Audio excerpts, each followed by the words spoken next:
World Cup Daily coming to you from tour. Well, the Ireland players will reconvene here this evening after having the last few days off. They, of course, are off this weekend. They don't play Scotland until Saturday week.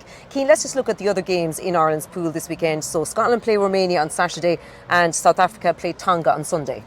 Yeah, all evidence would suggest, Sinead, that South Africa and Scotland will probably get handy enough wins this weekend. Scotland against Romania, we've discussed this a few times. Romania have just been so poor. I don't think anyone was expecting anything great from them, but they've been, I think, worse than anyone would have thought. So yeah, Scotland can probably afford to maybe mix and match a little bit. It depends on what way they want to go. Do they want to go down the Andy Farrell approach in terms of having their big guns battle hardened going into that huge game against Ireland, or do they want to rotate? I think either way they'll get the win, but so it'll be interesting to see what way they go with that. Similarly, South Africa and Tonga have been, I think, really disappointing. Like, we didn't expect much from Romania, like I said, but Tonga I don't think we were expecting them to maybe necessarily beat any of the big guns, but their lack of cohesion has just been a real issue, and I wouldn't expect them to cause South Africa too many problems either. So you'd expect both teams to get 5 points, I think, Sinead. Yeah, in terms of the other games then this weekend, New Zealand against Italy in Pool A on Friday, but there's another pool game that you're looking forward to. Yeah, South American Derby in Nantes, I think it's on Saturday, which is going to be fascinating. Argentina against Chile. I mean, if this was a football game, it would be insane, and I think it's brilliant that we do have a South American derby in the World Cup. I think the first ever South American derby was maybe about a year ago, maybe possibly even this year. So it just shows how quickly South American rugby is growing. Obviously Argentina have long been stalwarts of the World Cup, as Ireland of course only too well.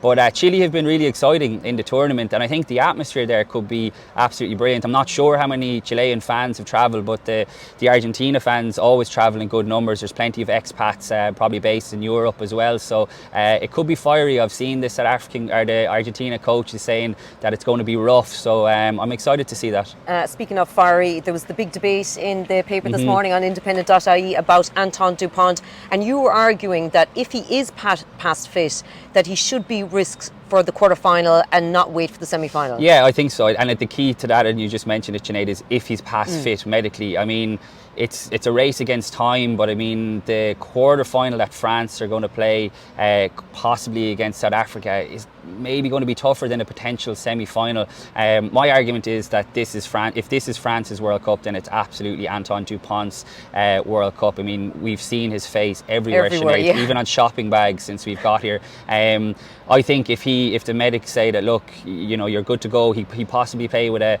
face mask, I think you roll the dice.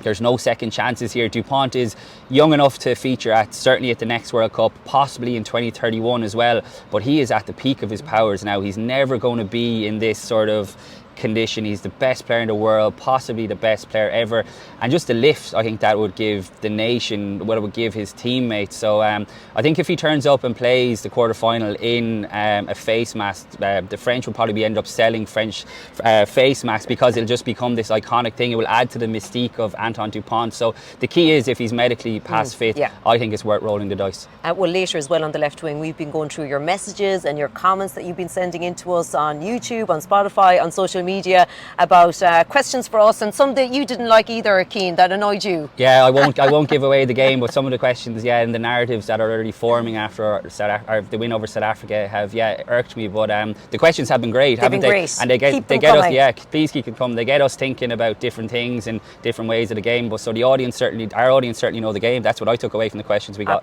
Absolutely. So keep an eye out for that on the left wing stream.